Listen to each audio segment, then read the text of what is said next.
اللہ الرحمن الرحیم. جی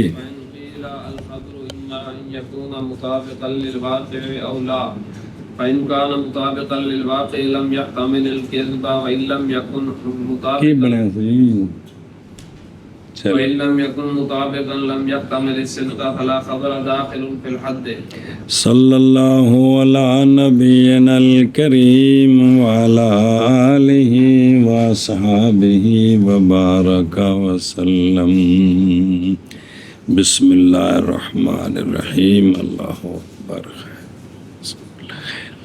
سوال کہ بیان کیا ہے کہ بھئی مرکب تام جو ہے نا، مرکب تام یا وہ صدق اور کذب کا احتمال رکھے گا تو یہ خبر اور قضیہ ہے، یا احتمال نہیں رکھے گا تو یہ انشاء ہے. اس پر سوال یہ ہے کہ خبر جو ہے نا وہ دو حال سے خالی نہیں، یا خبر واقعہ کے مطابق ہے یا واقعہ کے مطابق نہیں. اگر واقعہ کے مطابق ہے تو وہ یقیناً سچی ہے، اگر واقعہ کے مطابق نہیں ہے تو یقیناً جھوٹی ہے. پہلی کذب کا احتمال نہیں رکھتی، دوسری صدق کا احتمال نہیں رکھتی. تو اب پھر خبر کوئی بھی تعریف میں داخل نہیں ہوگی. داخل تو وہ ہوگی جو دونوں اعتماد رکھے.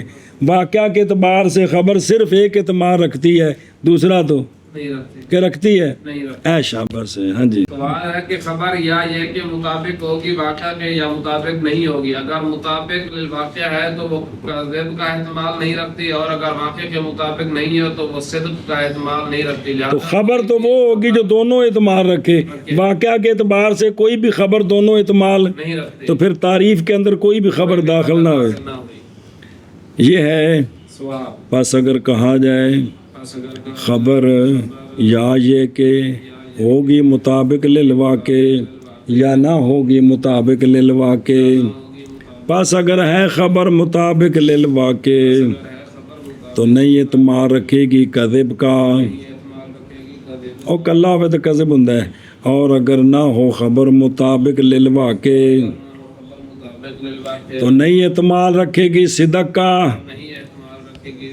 تو خرابی کیا آئی؟ پس نہیں کوئی خبر داخل حد میں، تعریف میں کوئی بھی داخل نہیں. خبر یا یہ کہ ہوگی مطابق للواقع یا نہیں ہوگی، بس اگر ہے مطابق للواقع تو نہیں احتمال رکھتی جھوٹ کا، اور اگر نہیں ہے مطابق للواقع تو نہیں احتمال رکھتی صدق کا. تو پس نہیں کوئی خبر جو داخل ہو حد میں.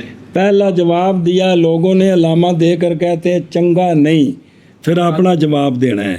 وقت صبر بھائی اگلی عبارت ان واضح کر کے پڑھے، میں نے پتہ لگے وہ تمہیں سمجھ آئے. بے انا قد یجاب عنہ بان المراد بالواو الواصلۃ بالواو الواصلۃ او الفاصلۃ. نہیں وات اے واو دے نال صفت نواو دی بالواو الواصلۃ او الفاصلۃ او الفاصلۃ. ایت رولا سی جی. بے واو سے مراد او ہے. ہن پھر پڑھ لو بان المراد بالواو الواصلۃ او الفاصلۃ تو یہ بکھڑے والذي يحتمل الصدق والكذب فكل خبر صادق يحتمل الصدق وكل خبر كاذب يحتمل الكذب فجميع الاخبار داخلة في الحد. بعض نے اس کا یہ جواب دیا ہے کہ جو ہے نا اما یحتمل الصدق والکذب، یہ جو واو واصلہ ہے یہ او فاصلہ کے معنی میں ہے. یعنی واو بمعنی او ہے، واو بمعنی او ہے. اب معنی سمجھ آ گئی ہوں. اب معنی کیا بنا؟ بایمانہ کہ خبر وہ ہوتی ہے جو احتمال رکھے صدق کا یا احتمال رکھے. تو ٹھیک ہے، ایک ہی رکھنا ہے. لہذا ہر خبر جو سچی ہے وہ جو سچی ہے وہ یقیناً سچی ہے کہ نہیں؟ تو یقین کے اندر سچ کا احتمال ہے کہ کوئی نہیں. اور ہر خبر جو جھوٹی ہے وہ یقیناً جھوٹی ہے، تو پھر وہ کذب کا اعتماد رکھتی ہے کہ کوئی نہیں. لہذا جمیع اخبار داخلہ فی الحد ہو گئے. تو پھر جواب دی بھی حد ہو گئی. بس جواب دیا گیا ایسے. بعض نے جواب دیتا ہے. اب مشہور پیچھے پڑا جی کنی ماری بائیں طور کے مراد واو واصلہ سے مراد کیا ہے؟ او فاصلہ ہے، یعنی واو بمانا سنیں ایتھے ذرا عبارت دے نشان شان لا لے جے پھر پڑھا لگے بندہ او کھوندا ویکھن جی عبارت اوکھی چیز ہے جی، مراد واو سے کیا ہے؟ او ہے جی بایمانا کہ خبر، وہ خبر جو اعتماد، ان الخبر خبر وہ ہوتی ہے جو اعتماد رکھتی ہے صدق کا یا اعتماد رکھتی ہے کذب کا، بیک وقت دونوں نہیں، بس ہر خبر صادق اعتماد رکھتی ہے صدق کا اور ہر خبر کاذب اعتماد رکھتی ہے کذب کا، پس جمیع اخبار داخلہ فی الحد ہو گئے۔ ایک جواب دیا گیا اس سے بعین طور کہ مراد واو فاصلہ سے او فاصلہ ہے، بعین معنی کہ خبر وہ ہوتی ہے جو اعتماد رکھتی ہے صدق کا یا کذب کا، یعنی با کذب کا نہیں یا کذب کا، جواب آ گیا۔ ہر خبر جو سچی ہے وہ اعتماد رکھتی ہے صدق کا اور ہر خبر جو جھوٹی ہے وہ اعتماد رکھتی ہے کذب کا، پس جمیع اخبار داخل ہو گئے حد میں۔ وہذا وهذا الجواب غير مرضي لأن الاحتمال لا معنى له حينئذ بل يجب أن يقال الخبر ما صدق أو كذب۔ بس شارح صاحب فرماتے ہیں یہ جواب پسندیدہ نہیں ہے، اس لیے کہ جو خبر سچی ہے وہ یحتمل صدقہ، جو خبر جھوٹی ہے وہ یحتمل کذب کا۔ احتمال کا کیا مطلب ہوا؟ وہ تو یقیناً سچی ہے اور یقیناً یحتمل کا کیا مطلب ہوا؟ بلکہ اب یوں نہیں کہنا چاہیے تھا کیا کہ بأن الخبر هو الذي يحتمل صدقہ یہ نہیں، بلکہ یوں کہنا چاہیے تھا کہ واو بمانا او ہے، پھر آگے یوں کہتے کہ الخبر ما سادہ کا او کاذب ہے، کہ خبر وہ ہوتی ہے جو صرف سچی ہوتی ہے یا صرف انج کہنا سی، یہ لمبی بارد کی مطلب ہے یحتمل جو سچی ہے وہ تو، اور یہ جو کہا کہ فکل خبر صادق یا تعلم کا جب صادق ہے تو پھر یحتمل کیا ہوا جی؟ کلو خبر کاذب جو ہے جھوٹی تو کذب کا اعتماد رکھتی ہے، یقیناً جھوٹی ہے کہ اعتماد کا کیا مطلب ہوا؟ کیا کہ جی صاحب فرماتے ہیں اور جواب غیر مرضی ہے اس لیے کہ اعتماد کا کوئی معنی نہیں بنتا اس وقت، بلکہ واجب ہے یہ کہ یوں کہا جائے کہ یوں کہا جاتا الخبر انج عبارت لمبی تک کے مطلب ہویا، اور یہ جواب غیر پسندیدہ ہے اس لیے کہ احتمال اور جڑا یحتمل کہ کلو خبر صادق یحتمل صدقات و کلو، اس لیے کہ احتمال نہیں مانا اس کے لیے اس وقت، بلکہ واجب ہے یہ کہ کہا جائے کہ خبر وہ ہوتی ہے جو سچی ہوتی ہے یا جھوٹی ہوتی ہے۔ احتمال کا کیا مطلب ہوا جی؟ یہ جواب غیر پسندیدہ ہے اس لیے کہ احتمال نہیں مانا احتمال کے لیے اس وقت، بلکہ واجب ہے یہ کہ کہا جائے خبر وہ کہا جاتا کہ خبر وہ ہوتی ہے جو سچی ہوتی ہے یا جھوٹی ہوتی ہے، یعنی یہ او بنا کر پھر یہ کہنا چاہیے تھا والحق فی الجواب المراد احتمال الصدق والکذب بمجرد النظر الى مفہوم الخبر۔ بس حق جواب یہ ہے کہ خبر کے صدق اور کذب کے احتمال سے مراد یہ ہے کہ صرف اور صرف خبر کے مفہوم کو دیکھیں، نہ قائل کو دیکھیں، نہ اس کے مبتدا خبر کو دیکھیں، نہ اس کے بات کس کی ہے، کون بات کر رہا ہے، کس کی ہے، کون کر رہا ہے، اس سے قطع نظر کریں تو ہر خبر دونوں اعتماد رکھتی ہے۔ کیا کہ جی شارح صاحب فرماتے ہیں حق جواب یہ ہے کہ مراد کتنی بار یہ پڑھا ہے، یہ جو صرف خبر سچی ہے یا قائل کی نظر سے یا جس کی بات ہے اس کی نظر سے جی، کہ مراد یہ ہے کہ صدق اور کذب کا احتمال ہے صرف نظر کرنے کے ساتھ خبر کے مفہوم کی طرف، مطلب اگو پھر پڑھ دیں منع کر لیے اسلام۔ اور حق فی الجواب یہ ہے، جواب یہ ہے کہ بسم اللہ الرحمن الرحیم، یہ حق فی الحق کہ مراد صدق اور کذب کا احتمال صدق اور کذب کا احتمال صرف نظر کرتے ہوئے خبر کے مفہوم کی طرف جی، اور حق فعل جواب یہ ہے کہ مراد صدق اور کذب کا احتمال ہے صرف نظر کرنے کے ساتھ خبر کے مفہوم کی۔ یعنی اذا جردنا النظر الى مفہوم المرکب مبتدا خبر، اور قطع کریں نظر کو متکلم کی خصوصیت سے بل عن خصوصیات ذالک المفہوم الی آخرہ۔ جی اگے جی لا شک ان قولنا السماء فوقنا اذا جردنا النظر الى مفهوم اللفظ ولم نعتبر الخارج احتمل عند العقل الكذب وقولنا اجتماع النقیض اجتماع النقیضین موجود يحتمل الصدق بمجرد النظر الى مفهومه۔ بس، اور اب یہ جواب دے کر علامہ کہتے ہیں اس میں کوئی شک نہیں، السماء فوقنا کی السماء فوقنا یہ یقیناً سچ ہے، جی اجتماع النقیضین موجود یقیناً جھوٹ ہے، لیکن السماء فوقنا نظر کو خالی کریں لفظ کے مفہوم کی طرف، جی خارج کا اعتبار نہ کریں کہ ہم دیکھتے ہیں آنکھوں سے کہ آسمان اوپر ہے، تو یہ جو السماء فوقنا ہے یہ عقل کے نزدیک کذب کا اعتبار رکھے گا۔ اور اجتماع النقیضین موجود، یہاں بھی جب صرف نظر کو خالی کریں اس کے مفہوم کی طرف کہ نقیضین کیا ہوتی ہیں، موجود کیا ہوتا ہے، اس سے قطع نظر کریں تو عقل کہے گی کہ یہ سچ کا اعتماد رکھتے ہیں، پہلا جھوٹ کا اعتماد رکھتا اور دوسرا تو ہر خبر میں دو اعتماد ہو گئے۔ جی کیا کیا جی نہیں شک اس بارے میں کہ ہمارا قول السماء فوقنا جب خالی کریں ہم نظر کو لفظ کے مفہوم کی طرف اور خارج کا اعتبار نہ کریں تو عقل کے نزدیک یہ کذب کا احتمال رکھتا ہے، جی اور ہمارا قول اجتماع النقیضین موجود یہ احتمال رکھتا ہے صدق کا صرف نظر کرنے کے ساتھ اس کے مفہوم کی طرف، ایشا بس، اور نہیں شک اور نہیں شک اس بات میں او انت نہ کل پہلے او میرے مقدر ہوں ہے، اور نہیں شک نہیں شک یہ اس بات میں کہ ہمارا قول السماء فوقنا جب خالی کرے ہم نظر کو لفظ کے مفہوم کی طرف، کیڑا لفظ السماء کہ یہ مبتدا ہے اور اس خبر کا اس کے لیے ثبوت ہے، صرف اتنا ہی، اور نہ اعتبار کریں خارج کا، یعنی خارج عن مفہوم المرکب و ماہیت سے کچھ نہ دیکھیں، تو یہ جو ہمارا قول ہے اعتبار رکھتا ہے عقل کے نزدیک کذب کا، اور ہمارا قول اجتماع النقیضین موجود اعتماد رکھتا ہے صدق کا نظر کے خالی کرنے کے ساتھ اس کے مفہوم کی طرف۔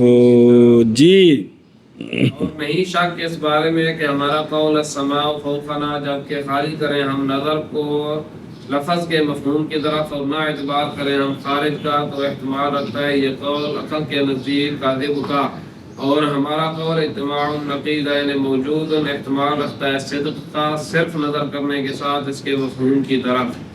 حسب تقسیم ان المرکب التام ان احتمل الصدق والكذب بحسب مفہومه فهو الخبر والا فهو الانشاء۔ تو تقسیم کا اب خلاصہ یہ بناؤ، پچھو گل ٹردی بھی سوال جواب آ گیا۔ تقسیم کا خلاصہ یہ ہے کہ مرکب تام اگر احتمال رکھے صدق اور کذب کا اپنے کے اعتبار اینو نال جوڑنا اپنے مفہوم کے اعتبار سے، تو یہ مرکب تام خبر اور قضیہ ہے، اور اگر اپنے مفہوم کے اعتبار سے وہ صدق کذب کا مرکب تام احتمال نہ رکھے تو یہ مرکب تام ہے۔ ہاں جی خلاصہ تقسیم کا یہ نکلا کہ مرکب تام اگر احتمال رکھے صدق اور کذب کا اپنے مفہوم کے اعتبار سے تو یہ خبر ہے، وگرنہ وہ انشاء ہے۔ پس تقسیم کا محصل یہ ہے کہ مرکب تام اگر احتمال رکھے صدق اور کذب کا اپنے مفہوم کے اعتبار سے، یعنی قطع نظر خارج کے اور چیزوں کے، تو پس وہ خبر ہے، وگرنہ یعنی اگر یہ احتمال نہ رکھے تو پس وہ انشاء ہے۔ او شابہ خلاصہ تقسیم کا یہ ہے کہ مرکب تام اگر احتمال رکھے صدق اور کذب کا اپنے مفہوم کے اعتبار سے تو بس وہ خبر ہے، وگرنہ بس وہ انشاء ہے۔ اب انشاء کو آگے چلانا ہے۔ وَهُوَ إِمَّا أَن يَدُلَّ عَلَى طَلْبِ الْفِعْلِ دَلَالَةً أَبْلِيَّةً أي وضعية أو لا يدل فإن دل على طلب الفعل دلالة وضعية فإما أن يقارن الاستعلاء أو يقارن بيجا التصابي أو يقارن الخضوع فإن قارن الاستعلاء فهو أمر وإن قارن التصابي فهو التماس وإن قارن الخضوع فهو سؤال أو دعاء. اچھا جی، انشاء دو آل سے خالی نہیں، یا تو انشاء دلالت کرے گا طلب فعل پر، لیکن یہ جو انشاء کی دلالت ہے طلب فعل پر، یہ دلالت اولیہ ہے، یعنی دلالت وضعیہ ہے، یعنی دلالت وضعیہ ہے. تو یا انشاء اس طرح طلب فعل پر دلالت نہیں کرے گا. کیا جی؟ انشاء کی دو قسمیں ہیں، جی، یا یہ کہ دلالت کرے گا فعل کی طلب پر، طلب فعل پر، طلب فعل پر دلالت عقلیہ یعنی دلالت وضعیہ یعنی وضع اس کی جو ہے وہ طلب فعل کے لیے. فعل کے لیے، یا یہ کہ دلالت نہیں کرے گا. اگر انشاء دلالت کرے طلب فعل پر دلالت وضعیہ تو پھر یا یہ طلب مقارن ہوگی استعلاء کے، یا یہ طلب مقارن ہوگی تساوی کے، یا یہ طلب مقارن ہوگی. خضوع کے. اگر یہ طلب مقارن ہو استعلاء کے تو یہ انشاء امر ہے، اگر یہ طلب مقارن ہو تساوی کے تو یہ امر یہ انشاء التماس ہے، اور اگر طلب مقارن ہو خضوع کے تو یہ سوال ہے یا دعا ہے. جی، پس اگر دلالت کرے یہ اور دعا بکرا ہے نا، اللہ تعالیٰ کو دعا تو دوسرا بھی سوال کرنا کسی کو. جی، پس اگر دلالت کرے انشاء طلب فعل پر دلالت وضعیہ، پس یا یہ کہ مقارن ہوگی وہ طلب استعلاء کے، یا مقارن ہوگی تساوی کے، یا مقارن ہوگی خضوع کے. پس اگر مقارن ہے طلب استعلاء کے تو یہ انشاء امر ہے، اور اگر مقارن ہے تساوی کے تو یہ انشاء التماس ہے، اور اگر مقارن ہے خضوع کے تو یہ انشاء سوال ہے یا دعا ہے. اور وہ کون؟ انشاء یا یہ کہ دلالت کرے گا یا کرے گی کون؟ انشاء طلب فعل پر دلالت اولیہ یعنی وضعیہ، یا نہ دلالت کرے گا انشاء. پس اگر دلالت کرے انشاء طلب فعل پر دلالت وضعیہ تو پس یا یہ کہ مقارن ہوگی طلب، وہ طلب فعل طلب استعلاء کے، یا مقارن ہوگی طلب تساوی کے، یا مقارن ہوگی طلب خضوع کے. پس اگر مقارن ہو طلب استعلاء کے تو پس یہ انشاء امر ہے، اور اگر مقارن ہو طلب تساوی کے تو پس یہ انشاء التماس ہے، اور اگر مقارن ہے طلب خضوع کے تو پس یہ انشاء سوال ہے یا دعا ہے. جی، یا یہ کہ دلالت کرے گا طلب فعل پر دلالت اولیہ یعنی وضعیہ، یا دلالت نہیں کرے گا. پس اگر دلالت کرے طلب فعل پر دلالت وضعیہ، پس یا یہ کہ مقارن ہوگی طلب استعلاء کے، یا مقارن ہوگی تساوی کے، یا مقارن ہوگی خضوع کے. پس اگر مقارن ہو استعلاء کے تو یہ امر ہے، اور اگر مقارن ہو اور طلب سوال ہے یا دعا ہے. وإنما قيد الدلالة بالوضع احترازا عن الأخبار الدالة على طلب الفعل لا بالوضع، فإن قولنا كتب عليكم الصلاة أو أطلب منك الفعل دال على طلب الفعل لكنه ليس بموضوع لطلب الفعل بل للإخبار عن طلب الفعل. سوال ہے یوں کیوں کہا ہے کہ یا انشاء دلالت کرے گا فعل کی طلب پر طلب فعل پر دلالت اولیہ یعنی دلالت وضعیہ، یہ وضعیہ کی قید کیوں لگائی؟ ہاں جی، کیا کہ جی سوال ہے کہ تعریف میں وضع کی قید کیوں لگائی ہے؟ تھوڑا سا لمبا کر دے، کوئی گل نہیں، تو دو مختصر ہو گئے جی. کہ یہ جو کہا ہے کہ انشاء دلالت کرے گا طلب فعل پر دلالت وضعیہ، یہ دلالت وضعیہ یہ کیوں قید لگائے؟ تو اس کا جواب دیا ہے کہ دلالت کو وضع کے ساتھ مقید کیا ہے، یہ احتراز ہے ان خبروں سے، ان جملے خبریوں سے جو دلالت تو کرتے ہیں طلب فعل پر لیکن لا بالوزن، استعمال میں وہ طلب فعل والا معنی دیتے ہیں لیکن وزن وہ اس طرح نہیں. کیا کہ جی تو اس کا جواب دیا ہے کہ دلالت کو وضع کے ساتھ مقید کیا ہے اعتراض کرنے کے لیے ان اخبار سے یعنی ان جملے خبریوں سے جو دلالت کرتے ہیں طلب فعل پر لیکن وضع کے ساتھ نہیں. مثلاً کوتب علیکم الصلاۃ، جی. فرض کی گئی تم پر نماز. نماز. جی تو جب یہ بولیں گے تو اس وقت یہ انشاء ہے، اس وقت یہ انشاء بھی تم پر نماز فرض کی گئی ہے. اور اطلب منک الفعل، میں تجھ سے فعل کا مطالبہ کرتا ہوں. یہ دونوں کوتبات اطلب دلالت کرتے ہیں طلب فعل پر، لیکن ان کی وضع جو ہے وہ طلب فعل کے نہیں ہے، بلکہ اصل میں یہ اخبار ہیں کس سے؟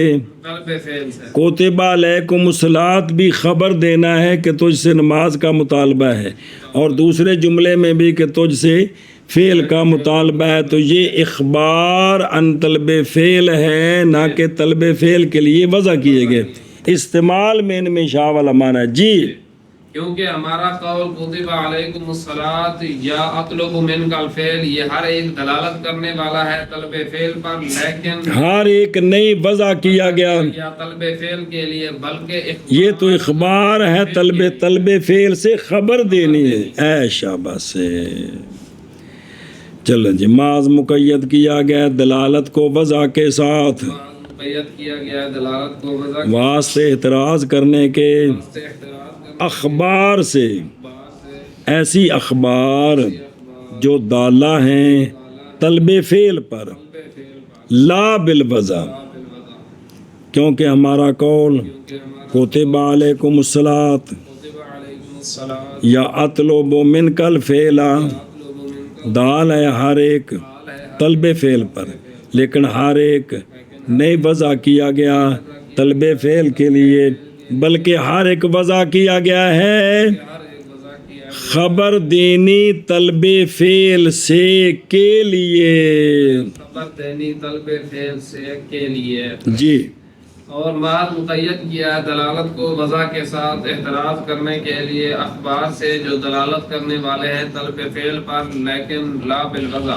کیونکہ ہمارا قول کتب علیکم الصلاۃ یا اطلب منک الفعل دلالت کرنے والا ہے ہر ایک طلب فعل پر، لیکن نہیں ہے ہر ایک وضع کیا گیا طلب فعل کے لیے، بلکہ وضع کیا گیا اخبار ان طلب الفعل کے لیے. لم يدل على طلب الفعل فهو تنبیہ.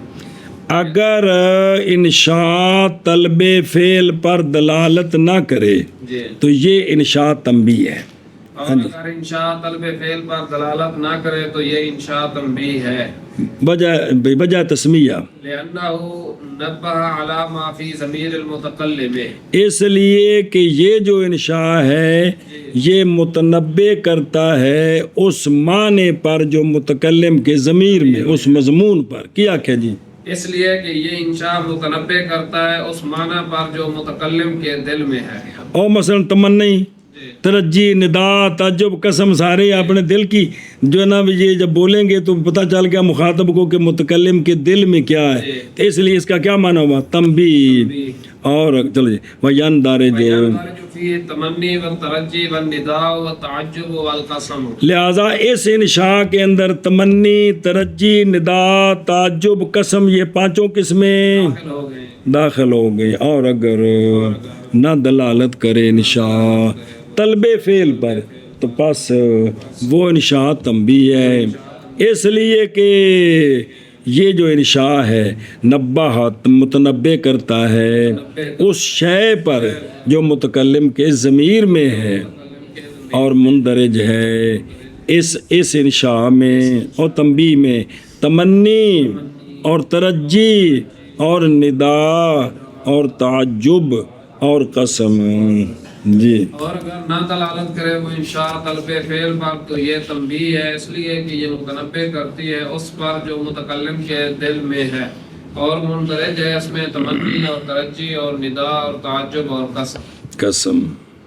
ولقائل أن يقول الاستفهام والنهي خارجان عن القسمة أما الاستفهام فلأنه لا يليق جعله من التنبيه لأنه استعلام ما في ضمير المخاطب لا تنبيه على ما في ضمير المتكلم وأما النهي فلعدم دخوله تحت الأمر لأنه دال على طلب الترك لا على طلب الفعل. سوال جائز ہے قائل کے لیے کہ وہ یہ سوال کر سکتا ہے کہ جی استفہام بھی تو انشاء ہے نہج بھی انشاء ہے تو وہ دونوں قسموں میں کون نہیں آئیں ید اللہ اولا ید اللہ میں نہیں آئیں گی کیا کہ جی سوال ہے کہ استفہام اور نہج یہ قسمت سے خارج ہو گئے اور یہ بھی انشاء ہیں نہ ید اللہ میں داخل ہیں نہ لم ید اللہ میں داخل ہیں کہ میں دلیل انشاء استفہام جی اس لیے کہ استفہام کو ہم تنبیہ سے نہیں بنا سکتے کس کو استفہام کو ہم تنبیہ سے نہیں بنا کیونکہ تنبیہ کا معنی کیا نبہ علامہ ضمیر المتکلم اس لیے کہ استفہام یہ طلب علم ہے اس کا جو مخاطب کے ضمیر میں ہے اور یار تو روٹی کھا دی ہے کہ نہیں جی تو اندر کو کی پوچھ رہے ہیں مخاطب کے ضمیر میں جو ہے وہ بتائے نہ کہ متکلم کے ضمیر میں وہ بتائے جی تو حالانکہ جو ہے نا تنبیہ کیا ہے وہ تو یہ ہے کہ متکلم کے جو ضمیر میں اس پر متنبع ہونا ہے اور استفہام میں تو مخاطب کے جو دل میں اس پر ہاں جی کیا جی بہرحال استفہام بس اس لیے کہ نہیں لائق اس کو بنانا تنبیہ سے یعنی استفہام کو تنبیہ میں داخل نہیں کر سکتے کیونکہ استفہام طلب علم ہے اس کا مخاطب کے دل میں ہے جو استفہام تنبیہ ہے اس پر جو متکلم کے دل میں ہے بسم اللہ الرحمن الرحیم اور نہج کیوں نہیں داخل نہج بوجہ عدم دخول نہ کیونکہ استفہام نے تنبیہ میں داخل ہونا تھا نہج نے داخل ہونا تھا امر کے تحت اور نہج جو ہے یہ والے عدم دخول تحت الامر امر کے تحت داخل نہیں تنبیہ میں تو آنا نہیں ہے امر کے تحت داخل نہیں ہے کیونکہ نہج دلالت کرتی ہے کس پر طلب ترک پر امر دلالت کرتا ہے تو ترک طلب اور طلب فعل یہ اور چیز ہے جی یہ تو لہٰذا نہج بھی نکل گئی اور کس سے انشاء سے تو پھر انہوں نے کی کرنا جے کر لو جو کرنا جے اور جائز ہے قائل کے لیے یہ کہ کہے استفہام اور نہج خارجان ہیں قسمت سے بہرحال استفہام بس اس لیے کہ استفہام نہیں لائق بنانا استفہام کو تنبیہ سے اس لیے کہ استفہام استعلام باب استفعال طلب علم اس لیے کہ استفہام طلب علم ہے اس شے کا جو مخاطب کے ضمیر میں ہے سنیں جی نہ کہ تنبیہ اس شے پر جو متکلم کے ضمیر میں ہے سنیں اچھا جی اور بہرحال نہج پس باوجہ نہ داخل ہونے نہج کے امر کے تحت اس لیے کہ نہج دال ہے طلب ترک پر نہ کہ طلب فعل پر اور امر تو دال ہے ایشا بس جی جائز قائل کے لیے یہ کہے کہ استفہام اور نہج خارج ہو گئے قسمت سے بہرحال استفہام پاس اس لیے کہ نہیں لائق بنانا اس کو تنبیہ سے اس لیے کہ استفہام استعلام ہے اس کا جو مخاطب کے دل میں ہے نہ کہ تنبیہ ہے اس پر جو متکلم کے دل میں ہے اور بہرحال نہج پاس باوجہ نہ داخل ہونے نہج کے امر کے تحت اس لیے کہ نہج دال ہے طلب ترک پر نہ کہ طلب فعل پر لیکن المصنف رحمہ اللہ تعالی ادرج الاستفهام تحت التنبیہ ولم يعتبر المناسبۃ اللغویہ لیکن جواب اس اعتراض کا جواب لیکن مصنف رحمہ اللہ نے استفہام کو تنبیہ کے تحت داخل کیا ہے استفہام کو تنبیہ کے تحت داخل اور اس کا نہیں لحاظ کیا کہ اس میں طلب ہے اس شے کی جو مخاطب کے ضمیر میں ہے یا اس شے کی جو متکلم کے اس سے قطع نظر کیا جی لیکن مصنف نے استفہام کو تنبیہ کے تحت درج کیا ہے اور مناسبت لغویہ کا اعتبار نہیں کیا آگے سمجھ یعنی یہ نہیں لحاظ کیا کہ اس میں کس چیز کے کس کے ضمیر سے مطالبہ ہے جی؟ یہ مخاطب کے ضمیر کا استعلام ہے یا متکلم کے ضمیر کی تنبیہ ہے؟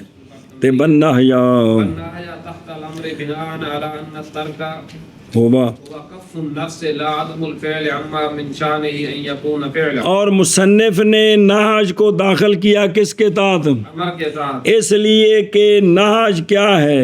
نہج ہے الترک یعنی کف النفس.